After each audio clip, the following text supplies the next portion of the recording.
Jesus is he's on this trip.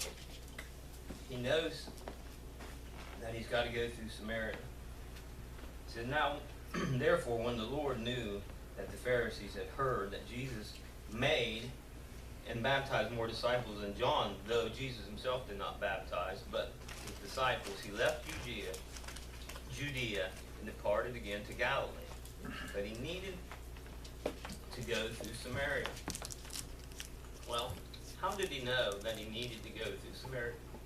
Excuse me. How did he know that he needed to go through Samaria? No, seriously. I mean, he needed to go through Samaria. Had he ever been there before? I don't know. I can't remember if it said anything previously about Samaria.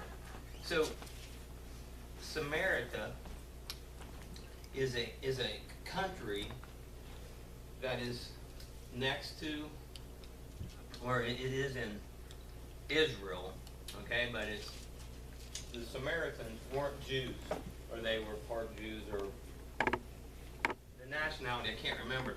But anyway, the Jews conceived them as Gentiles or non-Jewish, because the Jews were God's chosen people. So the reason God chose those people weren't because they were special, in a sense. It was because God wanted to choose a people to show his love, his power, okay?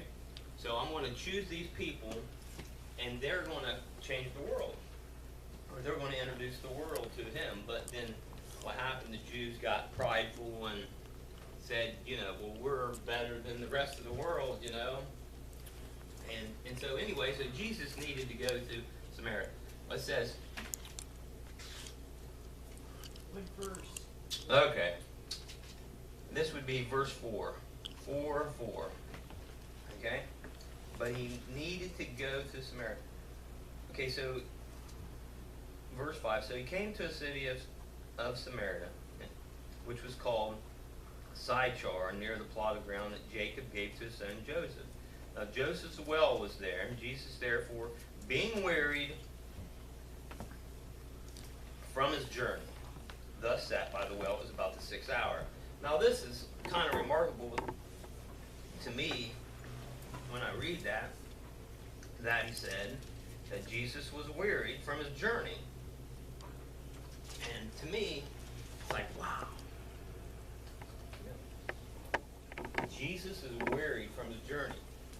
Well, I've never been worried from a journey. How about you? Have you ever been worried? I mean, this 5-hour drive up here was just a breeze. You know what I mean? When I got out of that, I was ready to go. Just kidding. But Jesus, wow, that's kind of like us. He was, excuse me, he was wearied from his journey. So he sat down.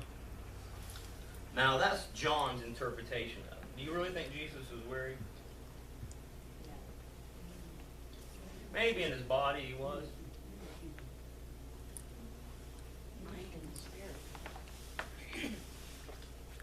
Maybe in his mind he was, but maybe in his spirit, I'm sure he wasn't. All right, he wasn't. Maybe he didn't want to go to Samaria. Said he needed to. Well, my point was, how did he know that he needed to go? Do you think God just told him, hey, you're not going to be able to do what you wanted to today.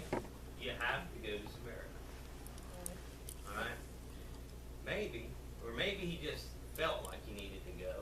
Or maybe someone else told him he needed to go. Or maybe God took his finger and wrote it in the sky. Or maybe he had a dream. Or maybe he had... My point is, somehow he needed to go. And my guess is that he didn't read it in the Word. Okay? My guess is he felt it inside.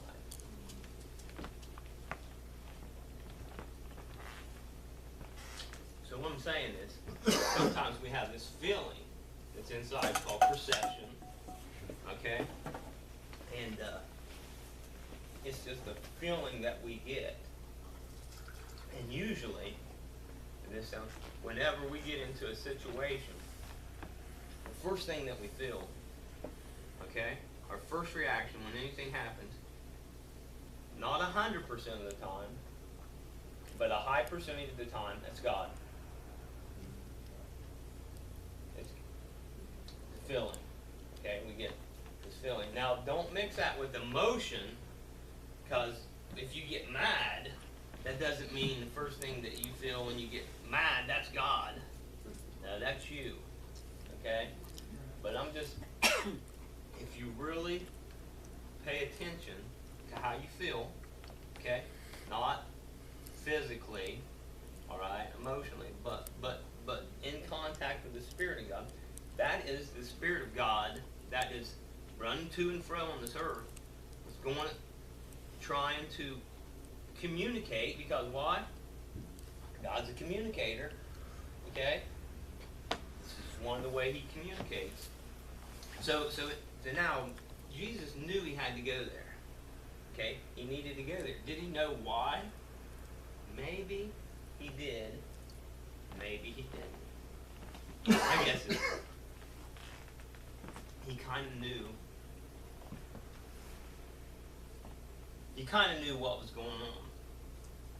Alright, that's my guess. I'm just guessing. That He knew. Okay? Because He was in communication with God. Alright? So now, He knows He needs to go there. Somehow He knew He needed to go there. So now we go to verse 7. Now a woman from Samaria came to draw water from the well. And Jesus said to her, "Give me a drink." For His disciples had gone away into the city to buy food.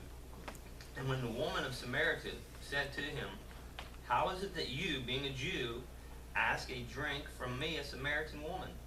For Jews have no dealings with Samaritans." Well, not only do they not have any dealings with Samaritans, alright, they don't talk to women, okay, because it's a custom. This is a custom of the day that, you know, you wouldn't talk to, just come up and talk to a woman, especially a Samaritan. A Jew would never do that, okay? So what's Jesus doing here? Okay? Now this is not just a woman, okay? Just a woman at the well. This would be like pastor going downtown, okay, on the street corner and talking to some hookers, all right? So what if you was driving downtown, all right, and seen the pastor down there on the corner of, I don't know the city, but he was down there and there was some, you know, you knew that this wasn't a real good part of town, and, you know, and you seen the pastor. Would you call the pastor's wife and say, "Hey, do you know where your husband is? I seen him down in the corner of whatever, and he was talking to some Samaritan women." All right? And the pastor didn't have any dealings with Samaritan women. Okay? He's not allowed to talk to them. So people were shocked. Okay? That's His disciples. I mean, the disciples, they didn't know what to think. You know, and they're not there now. So Jesus is alone with this woman. And so He asked her to give him a drink. And so He says, Jesus answered and said to her, "If you knew the gift of God and who it is who says to you, 'Give me a drink,' you would have asked Him, and He would have given you a drink of living water." So she's like, "What? What did you just say to me?" And the woman said to him, "Sir, you have nothing to draw with, and the well is deep. Where do you get that living water? Are you greater than our father Jacob, who gave us the well and drank from it himself, as well as his sons and livestock?" And Jesus answered and said to her, "Whoever drinks this water will thirst again, but whoever drinks the water that I shall give to him will never thirst. but the water that I shall give him will become in him a fountain of living of water springing up into everlasting life. So this woman's like trying to take this in because, number one, she's kind of dumbfounded by the fact that this Jewish man would be talking to her, asked her for for a drink, and he said, "Well, if you knew who I was, you would be asking me for a drink." And she's like, "You don't even have a bucket to put in the well. How you want to give me a drink?" So she's getting kind of excited. I'm never going to have to come back here again if I get some water that he, like, you're crazy, okay? So verse 15, and the woman said to him, "Sir,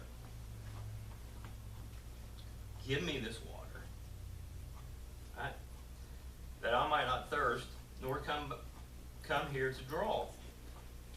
Okay, so she's like, yeah, because this is, like, think of it like this way. Jesus says, "Come here and get this gas." Okay, if I put gas in your car, you're never going to have to get gas again. Not this thing. Never having to go to the gas station again. Not only does it cost us, but it takes a lot of our time out of our day. I mean, how many people go put $5 in their gas tank? Right. I mean, it'd be silly, wouldn't it? I mean, to put $5 in your gas. I mean, now the gas is down, you can do it, but what I'm saying is you want to make it worth your while when you fill up, right? So this was the task that the women had to do, is go get water, and she would carry this back. So she's thinking he's talking about some kind of mundane chore that she ain't gonna have to do anymore, okay? Like if I said, "Hey, here's a gas card," you're not having to, you put gas in your car one time and it's done. So anyway, she's not really on the same page as he is, and he's talking to her spiritually, and she's perceiving him in the natural realm, okay? To a certain degree, but I think she's starting to realize that there's something different about this man, all right? Here she is talking to the Son of God, all right? And so there's something that's stirring up inside of her. How could there not be, okay? If Jesus was in here today and started talking to you, I mean, eventually you'd get it. You know what I'm saying? You might not understand, all right? But you would start perceiving him because the power that he emanates, the power that he has. Okay, so let's go on down. She says, "Give me this water that I might have to come back here." Jesus said to her, "Go call your husband and come here." And the woman answered, "I have no husband." All right, and Jesus said to her, "You have said well, you have no husband, for you have had 5 husbands, and the one whom you now have is not your husband. In that you spoke true." Well, now she's like, who is this guy? You know what I mean? She's like, not thinking about the water anymore. Okay, not thinking about her mundane life of going to the well. Okay, she's probably, I mean, think about it. Let's just say you went to the gas station again. I don't know, I'm using the gas station, and you ran into somebody, all right, that you never knew, and they started to telling you everything about your life. You'd be going, I mean, your heart would start, especially if they started talking about your personal life. You'd think you'd been stopped, or someone took your identity, or excuse me. All right, so now she's starting to feel something. She's starting to sense something. She's starting to know there's something different about this guy, right?